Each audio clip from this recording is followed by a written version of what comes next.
दोस्तों आदाब। मैं आपका मेज़बान अली आदिल खान सत्यम गुफ्तन प्रोग्राम लेकर हाजिर हूं और आप देख रहे हैं टाइम्स ऑफ पीटीआर चैनल।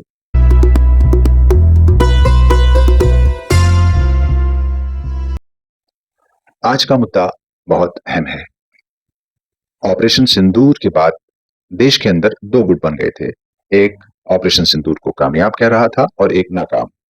नाकाम कहने वाले लोगों में वो हैं जो ये कहते हैं कि बिना किसी नतीजे के शुरू किया गया ऑपरेशन सिंदूर शायद कामयाब नहीं है। हालांकि सरकार ये बात कहती है कि ऑपरेशन सिंदूर जारी रहेगा, जब जब जरूरत पड़ेगी ऑपरेशन सिंदूर किया जाएगा।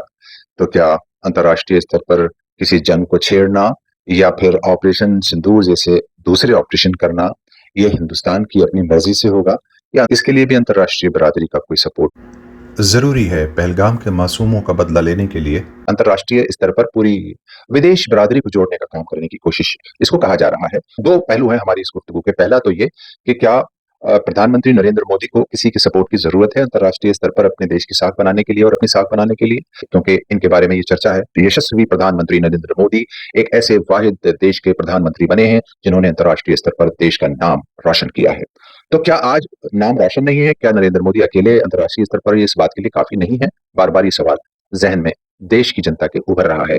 चलिए, अगर हम मान लेते हैं कि हम अंतर्राष्ट्रीय स्तर पर इंटरनेशनल बरादरी को अपने साथ जोड़ने का काम करते हैं आतंकवाद के खिलाफ लड़ाई लड़ने के लिए।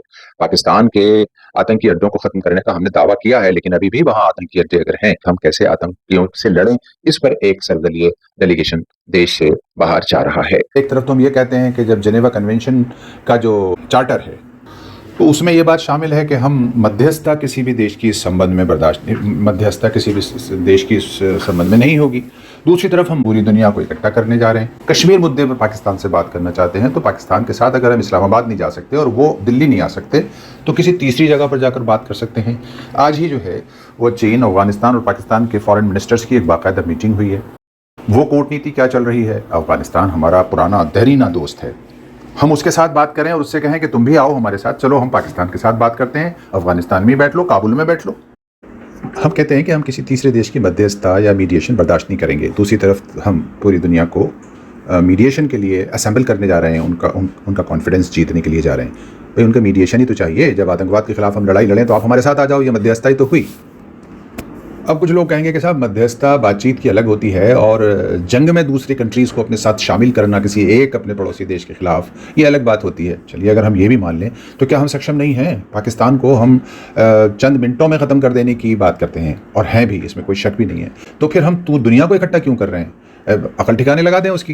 पड़ोसी देशों के साथ हम अपने फॉरेन सेक्रेटरी या फॉरेन मिनिस्टर्स लेवल पे बातचीत नहीं कर रहे हैं। हमारी कूटनीति क्या है कि हमारे डिप्लोमेटिक रिलेशंस कैसे डेवलप होंगे पड़ोसियों के साथ, उसके लिए क्या पॉलिसीज़ बन रही हैं, हमारी समझ से बाहर है। अटल बिहारी वाजपेयी जी के रजीम में पाकिस्तान से कई बार बात हुई, रिलेशंस डेवलप हुए, विकास हुआ, दोनों तरफ अमन शांति रही। तो वो आज पॉसिबल क्यों नहीं हो रहा है? तो इसका मतलब ये है इसमें अंतर्राष्ट्रीय कुछ ताकतों का दखल है जो ये नहीं चाहती कि हम पड़ोसियों के साथ अपने रिलेशंस को अच्छा कर सकें। क्योंकि पड़ोसियों के साथ रिलेशंस अच्छे होंगे, मुल्क में सद्भाव प्यार होगा, एकता और अखंडता होगी तो देश मजबूत होगा। लेकिन दुश्मन शक्तियां ये शायद नहीं चाहती, जिनकी हम कठपुतली बन जाते हैं। माना कि हिंदुस्तान के पॉलिसी मेकर्स हमसे कहीं बेहतर सोचते हैं, ज़्यादा अच्छा सोचते हैं, लेकिन उनकी पॉलिसीज़ और उनकी योजनाओं के नतीजे अभी धरातल पर दिखते नज़र नहीं आ रहे। अगर हमसे राय ली जाए तो हमारी राय यह होगी कि हम सबसे पहले पाकिस्तान के साथ बात करें, आंखों में आंखें डालकर बात करें। अफगानिस्तान से कहें आओ तुम भी आ जाओ, हम तीनों बैठते हैं, तीनों पड़ोसी देश। क्योंकि चीन तो इस तलाश में है किसी भी सूरत से कि ये मुद्दा बढ़े और मैं अभी 4000 वर्ग किलोमीटर पर नाजायज़ कब्जा किया हुआ है और फिर उसके बाद 40,000 वर्ग किलोमीटर भारत की ज़मीन पर कब्जा करके आगरा तक पहुंच जाऊं, हिमाचल प्रदेश कवर कर लूं। ये तो उसका अपना प्लान है। अब क्या हम उसको यहाँ आगरा बुलाना चाहते हैं या हम लाहौर जाना चाहते हैं?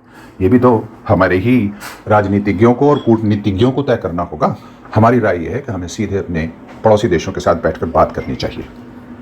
यही कूटनीति है, राजनीति है और अंतर्राष्ट्रीय संधि का हिस्सा भी है। ऐसे में जब हम पाकिस्तान से आतंकी अड्डों को ख़त्म करने और तबाह करने का प्लान बना रहे हैं, तो अगर हमसे ये सवाल पूछा जाता है कि आप अपने मुल्क में पनप रहे आतंकवाद को पहले ख़त्म करो, तो हमारे पास क्या जवाब होगा? जाहिर है हम तो देश में इस आतंकवाद को और उन्माद को ख़त्म करने के लिए किसी तरह का कोई प्रोग्राम नहीं रखते, कोई हमारी योजना नहीं है। ये कहा जाता है कि सरकार का पूरा समर्थन है इन उन्मादियों को और इस तरह के माहौल को नफ़रत में तब्दील करने वाले चिंटुओं को पूरा समर्थन हासिल है। अगर इक्का दुक्का कोई पकड़ा जाता है तो फिर वापस आ जाता है, हार और फूलों से उसकी जो है वो इस्तकबाल होने लगता है। तो हम भी तो अपने देश के अंदर उन्मादी और आतंकी प्रवृत्ति के लोगों का स्वागत कर रहे होते हैं, सरकारी संरक्षण उनको हासिल है। तो जब अंतर्राष्ट्रीय स्तर पर इस डेलीगेशन से, जब वहाँ सदस्यों से ये सवाल पूछा जाएगा कि आपके मुल्क में जो है वो आतंकी प्रवृत्ति के लोग लगातार पनप रहे हैं और वहाँ जो रेडिकलाइजेशन हो रहा है लगातार आपके मुल्क में, उसके लिए आपकी सरकार क्या कर रही है, तो हमारे पास क्या जवाब होगा, वो जवाब भी हमारे जहन में होना चाहिए। आपके पास कोई जवाब हो तो वो हमें भी बताइएगा। आपकी जहन में कोई राय आती है तो कमेंट बॉक्स में जाकर अपनी राय जरूर दें, हमें आपकी राय का इंतजार होता है। बहुत बहुत शुक्रिया। जय हिंद।